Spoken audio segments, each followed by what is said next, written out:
Inside a jungle, a search party is looking for a couple. In the middle of it is a cave with a huge bell. The searching dogs enter the cave and drink from a strange stream of water. Later, the searcher looks for his dogs and finds them peculiarly staring at one another. He takes them back to the cage, and they still keep gaping at each other. At night, the man hears some strange sounds and goes to check, only to find them merged together in a vicious way. Tim is looking through his records. He is a guitarist and moved to a new place with his girlfriend, Millie. They go to a party at night, and Millie's friend talks to her about Tim, who she thinks is not good for her. However, they have been together for a long time, and Millie supports Tim, saying he is just going through a lot. At the party, Tim gets a job as one of his musician friends asks for a guitarist for their upcoming tour. Later, Tim stands up for a farewell speech to all their friends, and to his surprise, Millie proposes to him to stay together forever. However, Tim is taken off guard and takes a little long to respond, making it awkward for her, but in the end agrees. He apologizes to her at night, and she tries to make out, but Tim doesn't feel like it since he deems he is too drunk. He falls asleep, but listens to Millie saying that he is miserable and a loser, needing her like a mother. He is shocked to hear it, but eventually looks in front of him and finds a woman smiling at him with a man's body beside her. He tries to hide under the blanket, but she appears there. However, it's a bad dream, and he wakes up. They are settling up, and Tim finds a saw which used to be his father's, but has no intention of ever using it. He suddenly smells something weird and gets upstairs. He reaches the bulb and figures there is a dead rat. As he tries to bring it out,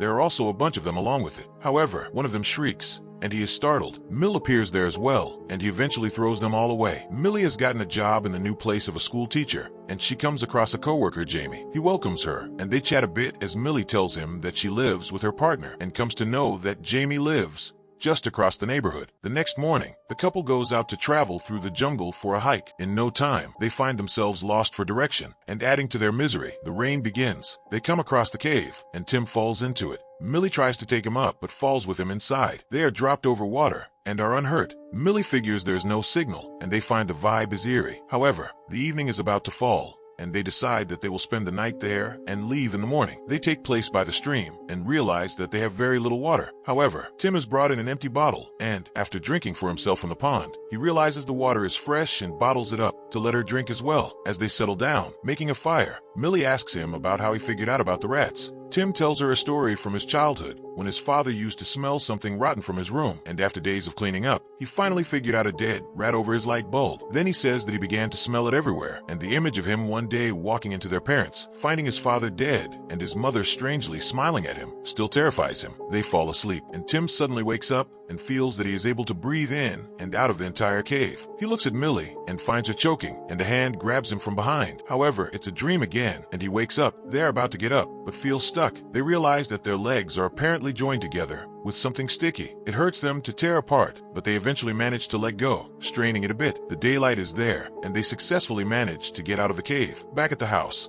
Millie requests Tim for a back rub, and as he does so, he feels a little dizzy and rubs her skin a little too aggressively. She says it hurts, but Tim is kind of unconscious, and she has to slap him out of it. She says that he doesn't look too good, and he needs to relax. Tim gets in for a shower, and Millie goes out for work. However, Tim once again feels the same dizziness, and as soon as Millie takes the turn, he is moved in that direction. The further she goes, he is controlled in that manner, and is banged against the bathroom walls. He returns to sense as he almost cracks the wall. He goes to the doctor, and he says it might merely be a panic attack, and as Tim has told him that it started happening since the day at the caves, he replies that they are lucky they are fine, because a few days ago, another couple went missing in there. He further sets him off with some muscle-relaxing pills. Before evening, Tim curiously researches the couple who went missing. He finds her Facebook page. Millie comes in and, hearing the news, they joke about how typical their last post was. They see his timeline to see what his last post would be if he died that night. Soon, a knock on the door is heard, and it is Jamie who has come to say hi, bringing in a bottle of wine. Millie insists he come in, and they chat together for a while. Tim asks him about the cave, and he says that it used to be a church that collapsed a long time ago. There was a group, and over time, they thinned out. Jamie praises the food, and Millie says she can't cook, and Tim does it all. On the other hand, he can't drive, and it annoys Tim that he says that she has found a free cook for life, and he is trapped. They get into a mild argument, but Jamie halts it, saying they complete one another. He leaves after evening, and Tim teases Millie that she seemed to like him a lot. She mocks him back, and soon Tim feels the odd sensation again, and leans in for a kiss. As the kiss goes on, soon their lips are entwined, but as she backs off, she feels that he bit her. She leaves, saying if he doesn't want to make love, he can just say. At night, Millie wakes up feeling a bit strange. She feels that her hair is trapped under his head and asks him to lean back a little, but finds him awake. The moment she turns on the light, she sees that Tim is devouring her hair. She is startled beyond belief, and they try to get it off, but it is stuck, and after some continuous attempts, it finally gets off.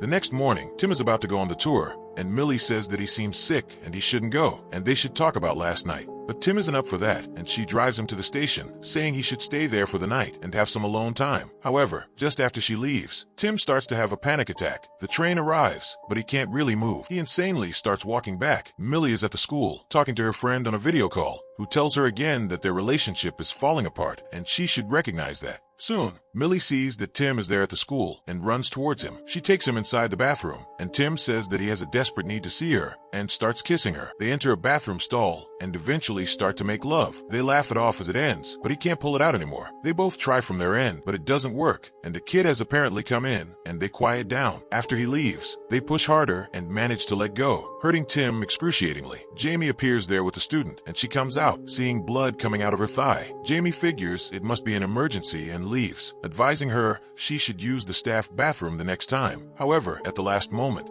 he manages to see Tim, but walks on. Millie is pissed off at Tim and yells at his stupid behaviors, saying he's not trapped with her. He can just leave. Millie reaches Jamie's house to apologize about the incident, but he doesn't mind, and seeing that she is immensely distressed about something, he requests that she enter and talk about it. She finds a picture of two men, but neither of them looks like him. As they sit, she expresses a little bit about the condition of her relationship, and Jamie tells her about the mythological story told by Plato, where people are born with 4 legs, 4 hands, and 2 heads. But Zeus feared the strength the humans would be capable of, and thus split them in half. So gradually, people spend their entire lives looking for the other half. He says that if she feels she has found the other half, then it's fine. He further tells him about his lover, but they got separated, and he has lived alone since then. He gets up to make her hear some vinyl, but Millie sees Tim from the window and gets out. They return home, and at night, Tim hears that Millie has fallen asleep. He apologizes again and returns to his computer, looking for the missing couple. After inspecting the IP, he figures out that their last location was just around the cave, close to their house. In the image,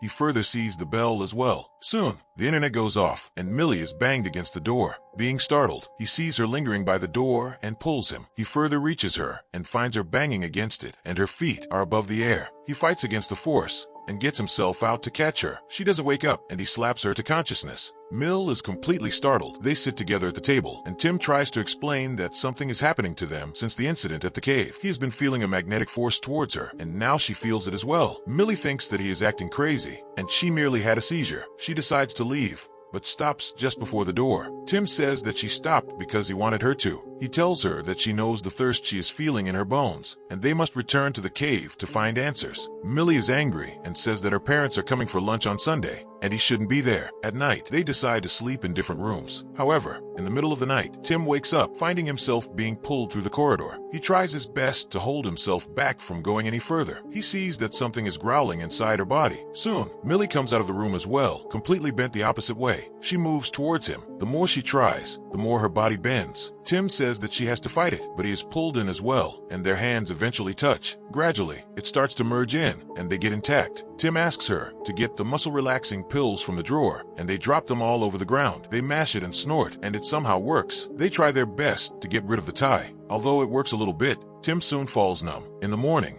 he wakes up, seeing that Millie is tying him up to a chair. Their hands are still somehow entwined, and she has tied herself with him. She gives him some whiskey and says that it will help with the pain, since she is going to cut the joint off. Tim freaks out, but she says it will be okay, and decides to act upon it. She apologizes that she didn't believe in him first, and eventually cuts them off. They are now apart, and Millie decides to go to a doctor, while Tim wants to go to the cave to find answers. But Millie warns him not to do anything stupid once she leaves. However, before she leaves, she realizes that she has left her keys at Jamie's house, and goes to fetch them. Tim instantly runs in to get a rope and a flashlight to run into the cave. Millie reaches Jamie's house, but there is nobody there, and music is being played somewhere. She goes there. Tim has reached the cave, and Millie finds that the television is on, where the footage of a couple's marriage is being played. It is at the church where the cave is now. The church, more like a cult organization, is now in ruins. In the footage, they are seen to be doing some strange rituals. As one cuts their hands, they get intact. Soon, Jamie barges in from behind, and eventually, something grabs Tim's foot inside the cave. It's the missing couple partially emerged in. They creep toward Tim, but he can't let go since he is stuck to the ground. Jamie tells him that they were at first afraid and decided to do the ritual otherwise. It felt divine to be merged together. He gets closer to her, saying they're soon going to get attached, and grabs her hand, cutting it off in a line. She hits her and runs out. Jamie's face starts to turn different. He doesn't chase her, rather tells her that being attached will feel a lot better, and Millie runs out of there. Tim somehow manages to grab the knife and cuts off the fingers of the monster and runs away. He reaches home, and Millie comes there as well. She tells him that they are not the first, and Tim has figured that out as well. Soon, they are pulled again at one another. They hold themselves, but the force is extreme. They somehow manage to maintain themselves, and Tim says that there's one way to end it. He gets on his knees and proposes to her. He confesses his ample love for her, and she returns the same. He then grabs the knife and says that there's only one way out of here, and it is by ending him. However, he soon sees that Millie is bleeding and runs to save her, but he fails to stop the bleeding, and she falls senseless. Millie wakes up on the sofa, realizing she is still alive, and it's because Tim has converged his hand with hers to stop the bleeding. They don't fight it anymore, and Tim plays a vinyl. They dance together and get rid of their clothes. As they hug and kiss, their lips merge. His hands get into her back, and their pupils start to join as well. Their full body are intact in a deviant manner. It's Sunday, and Millie's parents are about to come. The table is prepared, and they arrive and reach the house to ring the bell. Soon, a person comes out, the fully merged version of Millie and Tim. So, that was the recap for the 2025 movie Together. For more recaps like this, stay subscribed to the channel, and if you have liked this video, you may also like this.